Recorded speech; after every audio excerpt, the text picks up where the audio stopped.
Welcome back. Well, how'd you do on that little quiz? This wasn't a quiz on how much you know. This is a quiz on how much money you've been leaving on the table. Seriously, how'd you do? What do you figure you're leaving on the table? If you're like the average salesperson in class, what, 3, 4 cars a month? A guy in class the other day said 10 cars. Now, if you're leaving 3, 4, 5 cars a month on the table, that's money that you could have, but you just don't want. I don't quite understand. You could sell more cars, but you decided not to sell more cars. But then you set through a video on how to sell more cars. That almost seems counterproductive. What we want to do is figure out how to get the money.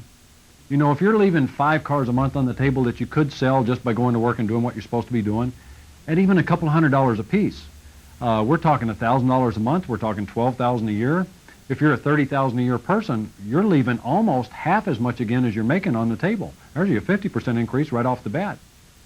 It again sounds counterproductive to learn how to sell more and not use what we already know. So we want to get away from that. Whatever you got down there, I won't tell your wife or your husband that you're leaving all that money on the table if you don't. So we'll keep it a secret. Turn over to page 7 and let's get started. Grab your workbook, page 7. Now, the thing that we're going to talk about today, we're going to talk about the secrets to success, the 4 things that'll literally make you or break you in sales, and a lot of other jobs as well. Now, the first thing on page 7 that we want to cover is your selling skills. Step number 1, secret number 1, are your selling skills. There's 4 areas that control your success. They start with your selling skills. Now, when we talk about selling skills, we're in sales, we're trying to get people to buy things. I guess one of the best ways to convince somebody to buy something would be to make it their idea. Now, my first 5 years in the car business, I was taught to push people into things. That's not called making it their idea. There's a lot of resistance when you push people. We don't want resistance. What we want to learn to do is lead people to the sale. And that's an easy step-by-step process. But you need some skills. A couple of things we need to cover on skills. There's a difference between knowledge and skills. You're going to gain knowledge from listening to this tape set. You will not have a skill when we're done, I'll tell you that now. The skill development's going to take you longer. Depending on the skill, how many of you have been to a walk-around competition for your manufacturer? If you got to anywhere up the ladder there, you probably practiced your walk-around for what, 2 weeks, 6 weeks, 2 months, 3 months? I was a judge at one of the walk-around competitions one year for Toyota, and I asked the salesman at the end how long he practiced before he got this far in the competition. He said he practiced for 3 or 4 months, and almost every day. Well, that was just to develop a walk-around presentation.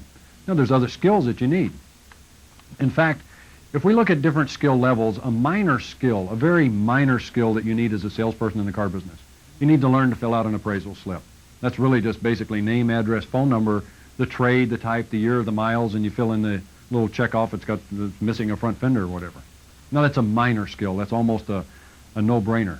A little more important skill would be how to fill out a credit app. Now, there's some extra things on there, and you'll get some objections as you learn to fill out a credit app. Why do you need that information? So that's a bigger skill. An even more important skill would be taking that appraisal slip, your credit app or your customer statement, and using a write-up or a worksheet together to help you negotiate successfully. Now, we combine the different skills that we have.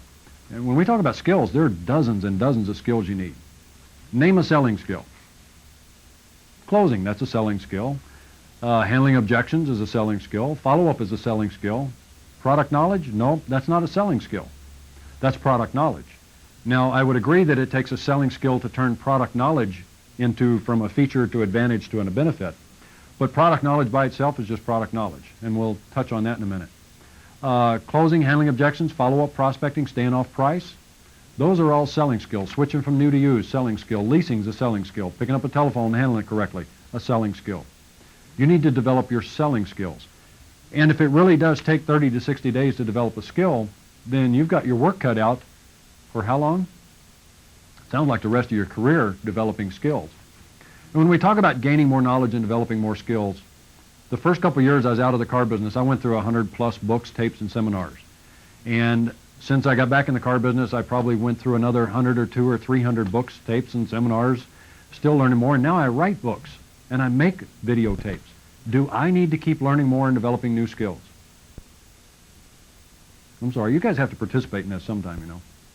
Okay, yes, I do. Why do I have to? You're right, because if I don't, I get stale. I start headed backwards. There's no such thing as standing still in sales. You're either moving forward or you're moving backwards. And you probably heard an old-timer say to a new guy one time, "Shh, I forgot more than you'll ever know." And that's a fact. They have. because that's how your mind works. Once you learn it, you have to constantly review it to retain the information and the skills that you have. So we want to talk about that. On page 8, let's talk about how you develop skills. There's some steps that you take to develop skills, but they're really pretty easy. It's about as easy as ABC. And we can look back to how we've learned things in the past to give us the idea on how we need to learn things in the future. A, on page 8, developing skills. First thing you have to do is review.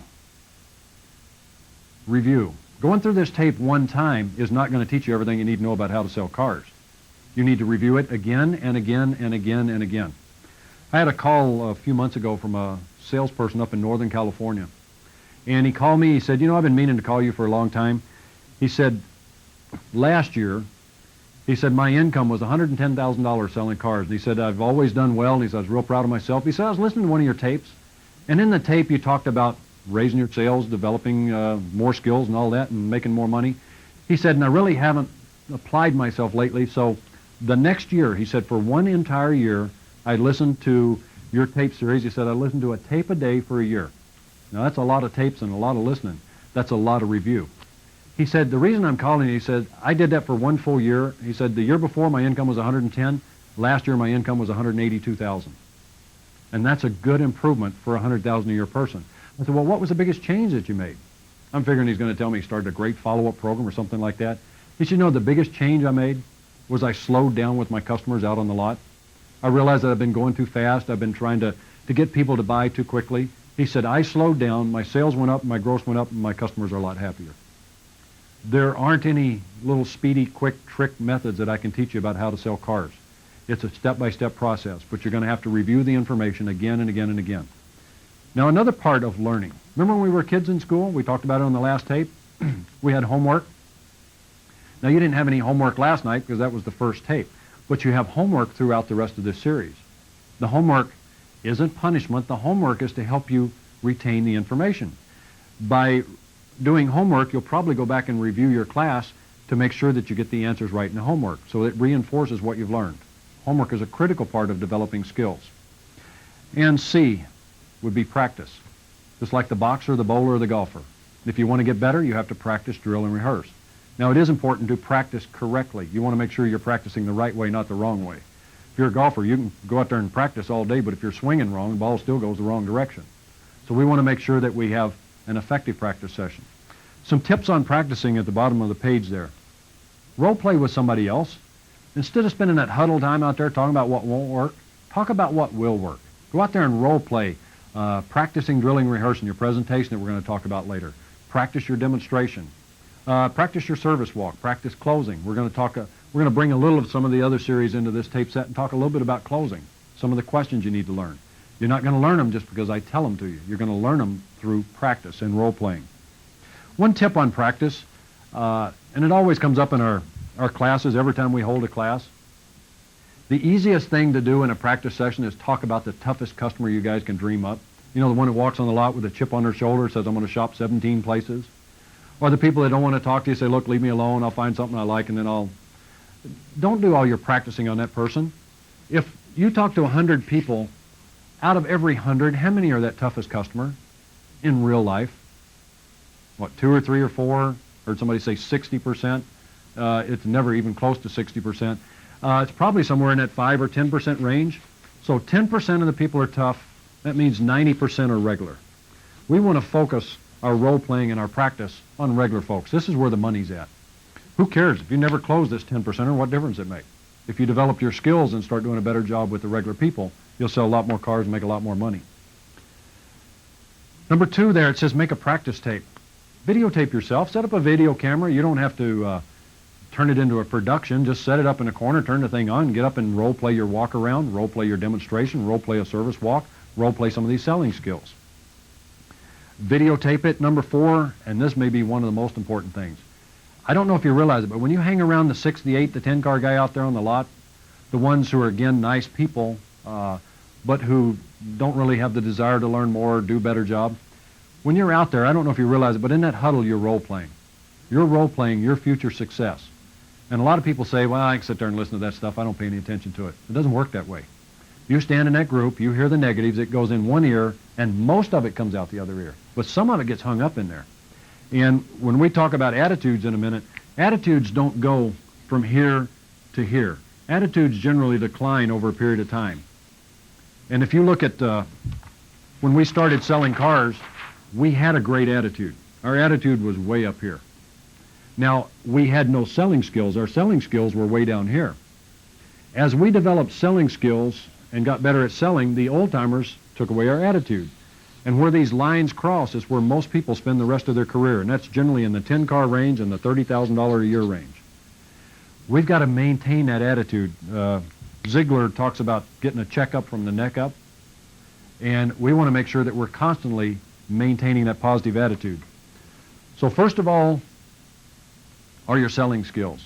And remember, you have to practice, drill, and rehearse. Now, there's some homework after this course. Now, this isn't in your homework book. This is a homework page in the workbook on page 9.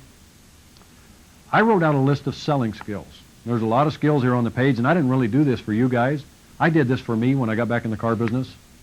I realized if I was going to get better at selling, I was going to have to improve in every single area. So I made a list of the most important, or some of the most important skills there. The idea is to rate yourself from 1 to 10. 1 is low. That's as low as you can get. 10 is perfect. Nobody gets a 10. You have to leave some room for improvement.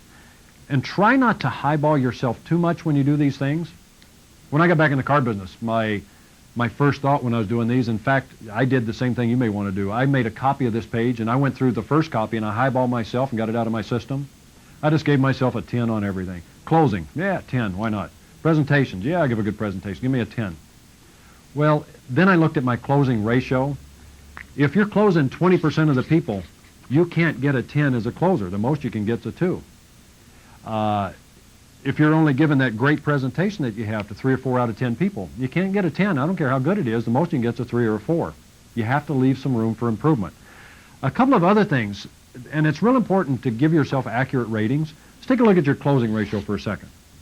Let's say that you have a 20% closing ratio. You talk to 50 people a month. How many cars do you sell if you have a 20% closing ratio and make 50 contacts? 10.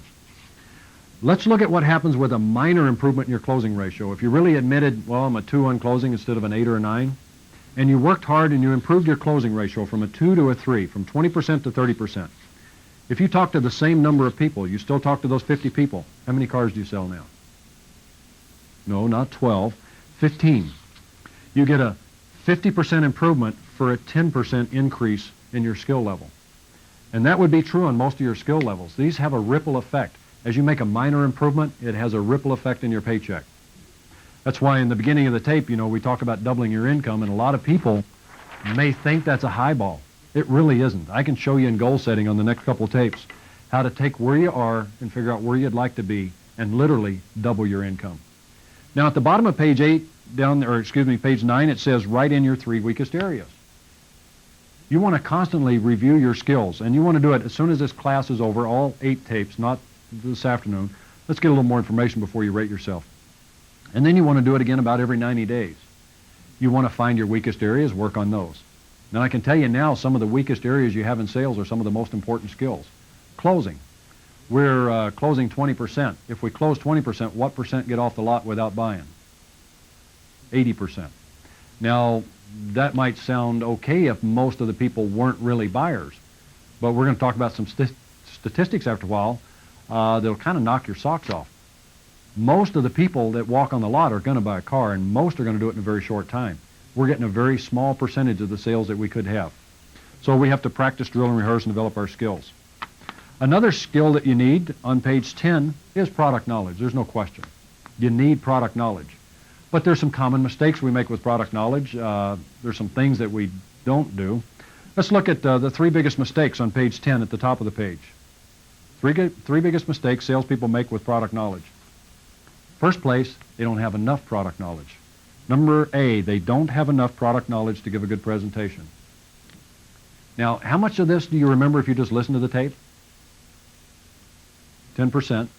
Now, how many products do you sell? You probably have 1 or 2 product lines, and you probably have 8 or 10 models within each product line. You got 20 or 30 different models of cars and trucks that you sell out here, give or take. How many times did you watch the video? If you sell Explorers, how many times did you watch the video on the new Explorer? 1 time, if you've watched it once. And how much do you get out of that video then? Just 10%. That means 90% of the information you need to provide your customers is still stuck in that video and you don't have it yet. We have to review it again and again and again. B, another common mistake with product knowledge. Salespeople tell their customers too much information. See, I was taught my first 5 years to learn everything I could learn about the product and then go tell everybody everything I know. And then I started learning more about selling and I realized that's the wrong thing. People make their buying decisions based on just 20% of the features on a car. They don't care about everything you know. They only care about what you know that affects them and their buying motives. And we're going to talk about buying motives in a few minutes. So our goal is to find the 20% they're interested in so that when we make our presentation, we give the right information. And I think we all know some walking, talking, boring product knowledge expert. Can't close the sale. We don't want to end up like that. What we want to end up with is a ton of product knowledge, but we want to use it very carefully. C, the average person doesn't know enough about the competition. Now let's say somebody's looking at a Mustang and they're also going to compare it to a Camaro. If you had read that article in Car and Driver, Road and Track, Motor Trend, Consumer Guide about the Camaro, and your customer's looking and they've told you your hot buttons and you found their hot buttons and you're giving your presentation, and they say, well, I'm going to go take a look at that Camaro. You know, it's another car we were considering. If you knew the information about the Camaro, and assuming you had given a good presentation, built rapport, investigated, made them like you, and all that stuff you're supposed to do, and they said, well, we're going to check out that Camaro. If you knew enough about the Camaro, you might be able to respond with, well, Bob, you know, from the things you told me, that Camaro is a nice car, and I really like the styling changes they made, but it just doesn't have this and this that you guys said was so important. Let's go ahead and wrap this Mustang up and get you guys out of here so you can start enjoying it. And you may be able to close the sale. But if you don't know about it, they have to go check it out. And I can tell you now, once they leave the lot, your odds are not good of getting them back, even with good follow-up. I'm sold on follow-up. 33% of the people will come back with good follow-up. That also means 67% don't. You got to quit thinking. My manager, my first few days in the car business, made the statement, there's no such thing as a be-back.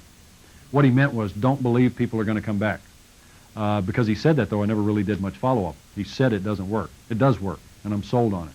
But don't let them off the lot without doing everything that you know to do, without using all of your selling skills and your persistence. Number 2, so how much product knowledge do you need? If we have to be careful of giving too much or not enough, and we don't know enough about the competition, how much do you need to be effective? Well, A there, you need to know enough to cover any feature on your product. 2A, feature.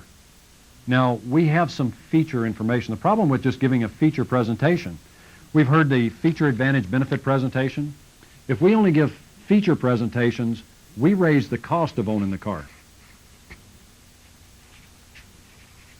If we only give a feature presentation, we raise the cost. We make the cost seem high. Oh, the car's loaded. Bob's got everything. Steering, brakes, air, cruise, tilt, hole in the roof, and a real nice set of wheels. We can work it out today the way you want to buy it, and we sell it to you. Oh, Joe, that sounds kind of expensive. It should. All we covered was features. B, you need to know enough to explain the advantages of the features.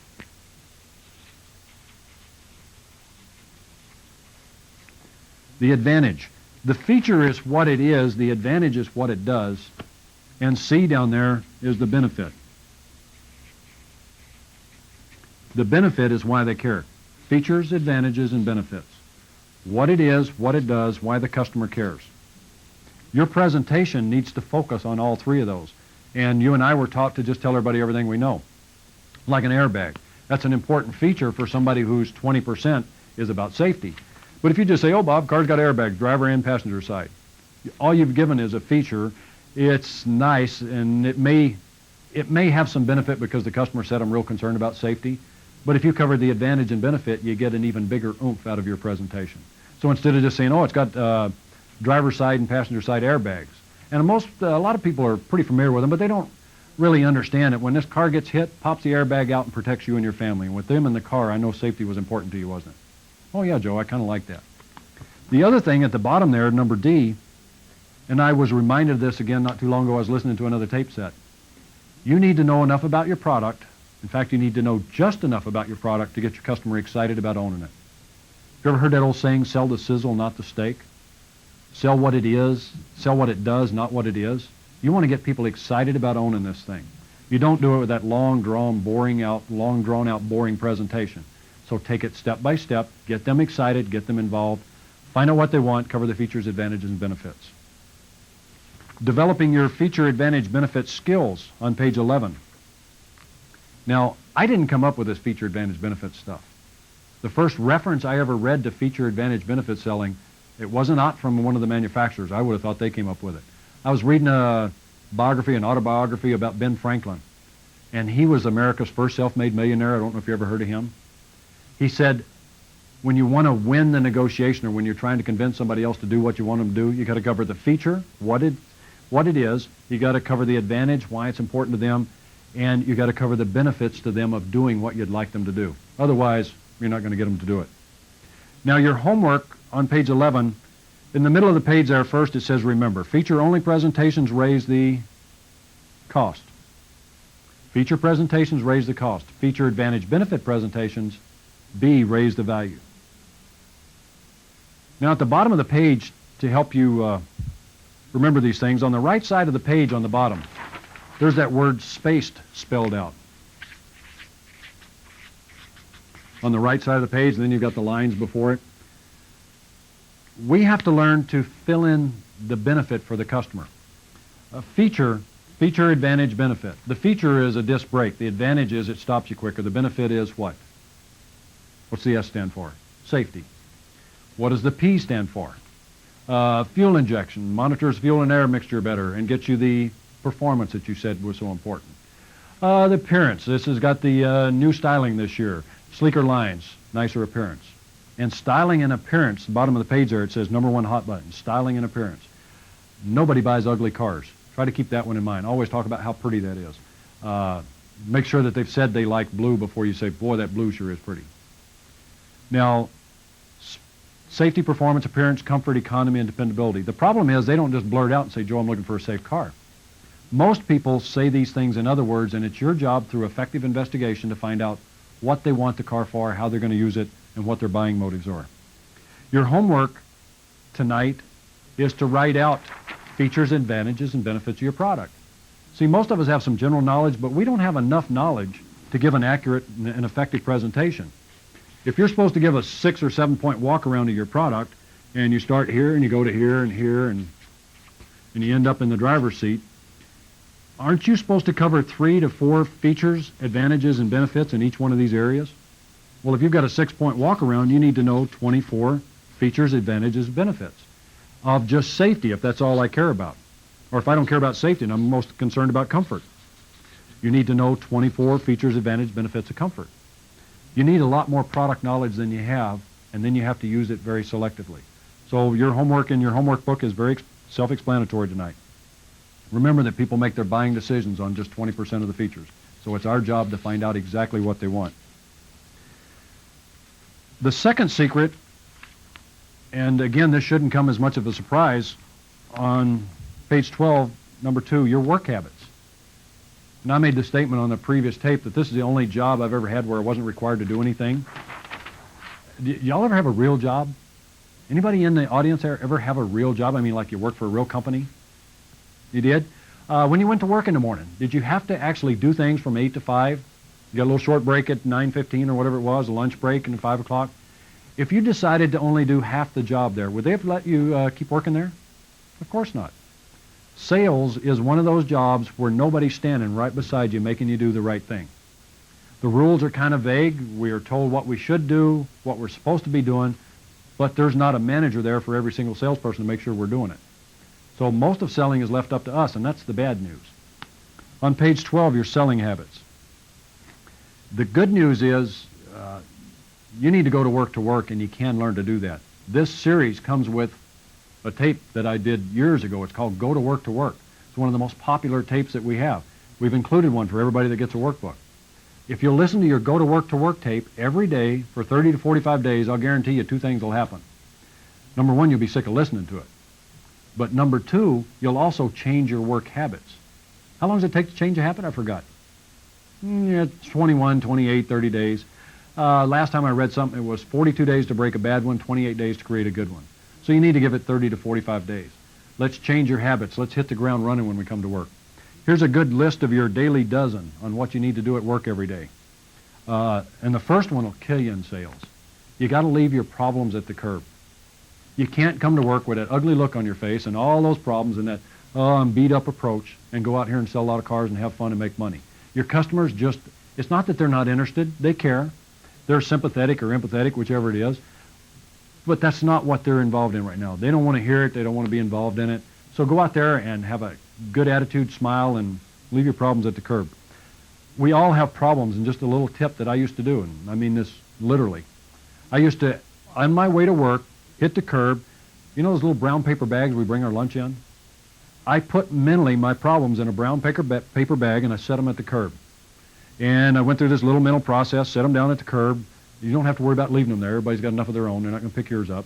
And then you can go to work, and your problems are at the curb. When you come back, if you want to, you can pick them up. The good news, if you went to work every day and you left your problems somewhere else, wouldn't you probably be more successful? And wouldn't that extra success start to eliminate some of the problems? Take it step by step. There's a lot of things you need to do on here. On page 13, the third secret to success.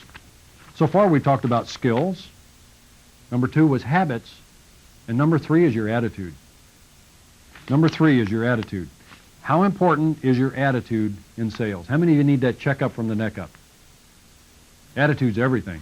How many of you remember when you were brand new, when you had that enthusiasm? Remember how fun selling cars used to be, and then the old timers got to us and they took away our attitude? Isn't attitude why the new people can come in and sell more cars than the people with years of experience and a lot of skills and a lot of product knowledge? Our attitude is the most important thing in sales. Maintain your attitude and you've got it made. You have to learn how to maintain an attitude, though. It's not something that you get to keep. I read sometime that something like 97% of what we see and hear in the world every day is negative. We're also in a sort of a negative profession because we ask people to buy, they say no. And we ask them to buy again, they say no.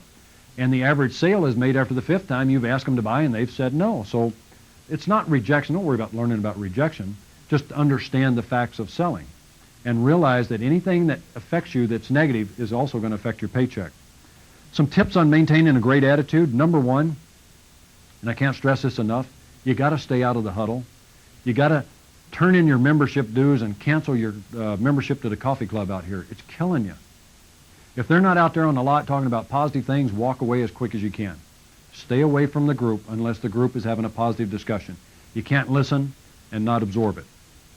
Number 2, you also, since attitude affects sales and since sales is our career, we've got to figure out how to maintain it every day. So you need to read or listen to something every single day.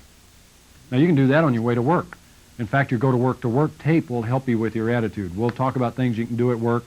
We'll get you motivated to go to work and do a good job that day. If you got a 20-minute drive, 20 minutes to work and 20 minutes home from work, if you do your math just on working days, about 250 hours a year. And you can learn a lot about attitude and selling skills in a couple hundred hours a year.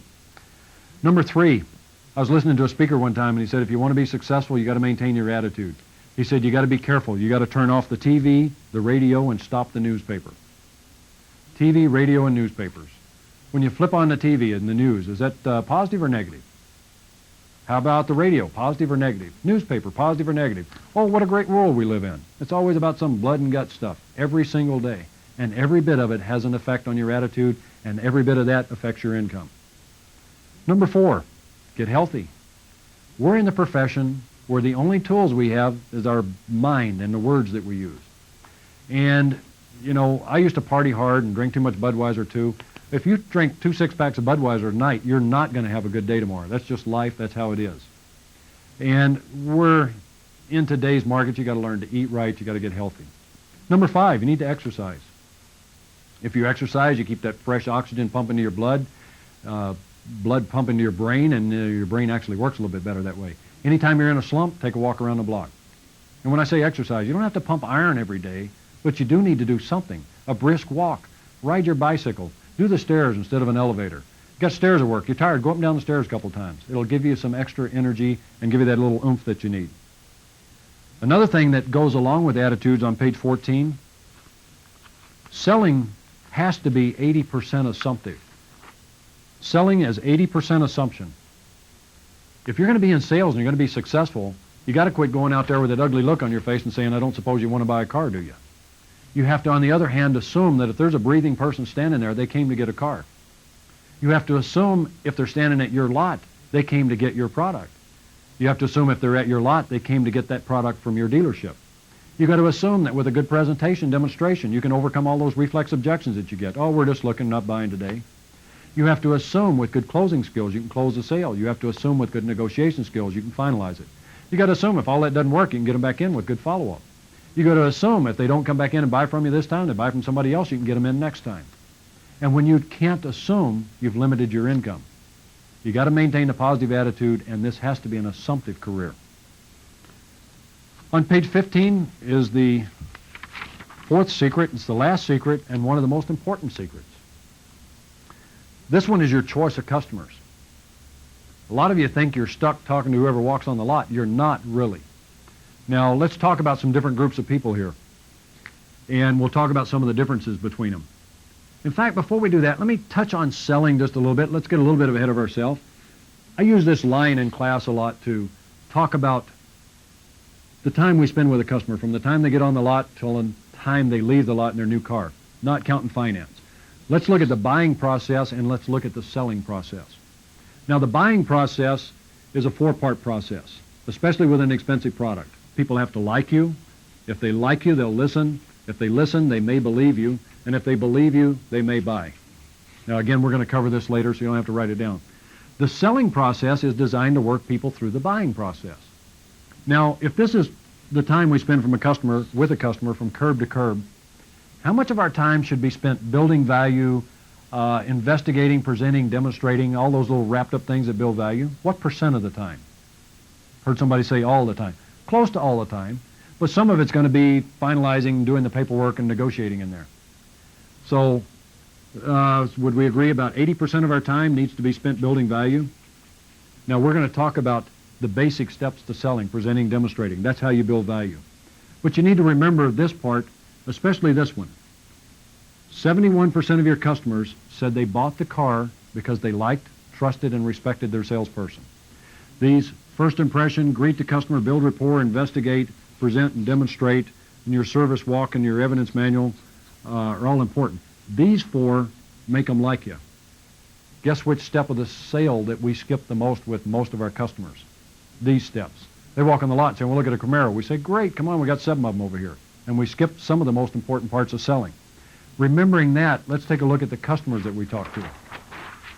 Now, we've got walk-in traffic. We'll call them UPS for short here. We've got repeat customers. We've got referral customers. You've got some of those B-backs, and you've got some incoming phone calls that turn into appointments. Closing ratio. If you just looked at closing ratios with walk-in customers, closing ratio is somewhere between 12 and 16%. Not very good. That's the stranger that doesn't know you. Now, repeat customers. Some of you guys got a good repeat and referral business. What? Closing ratio, 70, 80, 90%? Somewhere in that 75% range. Referrals, somewhere in the 60 to 65% range. B-backs, we know that if you do your follow-up, they come back on the lot, you got a 67% chance of closing them. Phone appointments, 50-50. You get a person on the lot, you got a 50-50 chance of closing them. That's why you can never talk price on the phone. They don't show up, they just shop the price. Now, remember that like part we were talking about a second ago? There's a big difference between these groups. In fact, there's several differences. One of the biggest differences is, do these people already like you, that 71%? They already like you, trust you, and respect you? Do these people like you? No. These people like you. These people don't. Now, the key word in the don't part is yet. The selling process is designed to make them like you. That's why we go through the steps of selling. First impression, build rapport, investigate. There's a couple other differences. Which group is the easiest to work with? We'll call these the group on the left or the group on the right. Which is the easiest? Of course, the group on the right. These just aren't. Which group pays you the most when you finally sell them something? Oh, this group. And this group pays you less. Which one grinds you about price all the time? Walks in with her price book, nothing but a grind. That's over here. These people don't. Which one's better for your happy customer scores? This one's better. This one isn't. Which one of these is better for your long-term success in sales? This is better for long-term. Make a lot of friends, keep them coming back in. This is for short-term. Which of these is your least productive customer? If I had to label one side of the board least productive, which side would that be? Based on what you and I know about them. Common sense tells us it's this one. That means this is the most productive group. Now, I just used that word common sense. Zig Ziglar talks about common sense, and he says the only thing wrong with it is what? Some of you guys heard that. You're right. It's just not that common. Common sense would tell you to focus on which group of people. The hard ones that don't pay you much, that grind out a deal, or the easy ones that pay you a lot and are good for long-term success. You're right. Common sense would tell you to focus on the most productive customer. Let me ask you a question. Which group of people do you spend 95% of your time, energy, and efforts on each day? The most productive group or the least productive group? Go ahead and say it out loud. See how silly it sounds. As a group, say, in fact, you got a full-length mirror at home. When you get home tonight, stand in front of that full-length mirror and look at it and say, I enjoy a challenge. So I focus on the least productive group. I like low closing ratios. I like talking to people who don't like me. I like talking to people who aren't easy, who pay me very little, who grind the heck out of us, who are short-term success. I'm not sure that makes sense. You want to work on the customer that's going to be the easiest for you to sell. You want to work on the customer that's going to pay you the most, the one that's going to be best for your long-term career. These 4 areas control your sales: skills, habits, attitudes, and whether you choose the left side of the board to work the rest of your career or the right side of the board. Now, I know it's easier to stand out there and look out the window and wait for something to happen. It's also the least productive way you can be, that you can sell. It's going to be tough to earn professional wages if you're talking to the wrong group. You want to make sure you don't do that. Switch groups as quickly as you can. Don't stop taking ups tomorrow, but work them out of your system as quickly as you can. On the next page, the biggest traps salespeople fall into. These are the 4 secrets to success. Let's talk about the 5 things that keep us from getting successful. Page 16, number 1. The average person wants to fit in so bad they can't stay out of that huddle out there. We want so much to be part of the group. We can't sort friends and business. You got to make a decision. Are you going to work to make a living, or are you going to work to make friends with the other salespeople? And it's an important decision because it's going to affect not just your sales today, it's going to affect your career, the income that you take home to your family, the Christmas presents that you buy or don't buy, the new car that you can or can't afford, and that new house that you'd like to have but don't have the money for. You can get the money, but not if you go to work and hang around the average salesperson. Number 2, and this is because of number 1, we learn how to justify not selling many cars. Learn how to justify. The average person learns how to justify, again, from hanging around underachievers. Number 3, we're again taught from the 6, the 8, the 10 car people how to pre-qualify our customers. You know, in the beginning, you didn't know what trades were worth. You couldn't spot a buyer. You couldn't figure payments.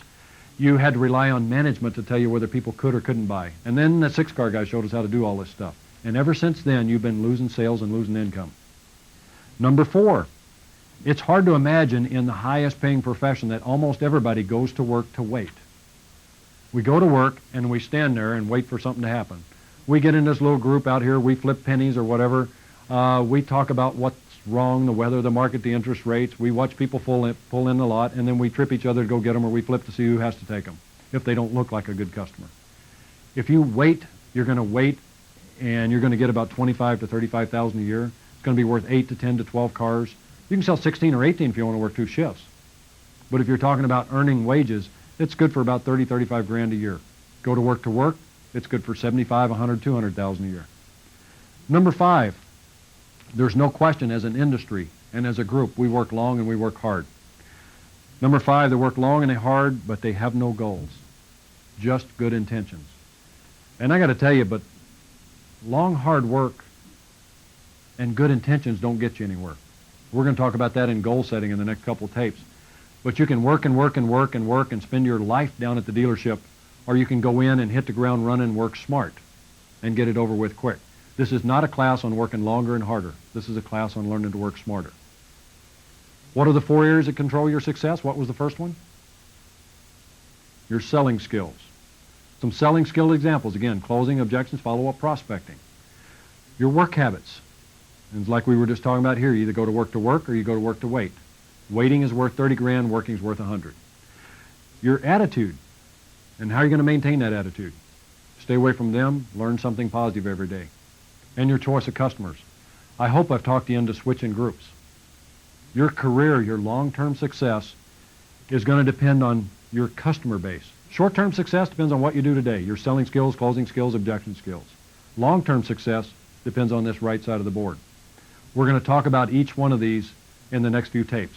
You got a lot to talk about. Don't forget at the end of the tape, write down the 3 most important things you learned from this class. You'll have your homework to do tonight, and I'll see you on the next tape.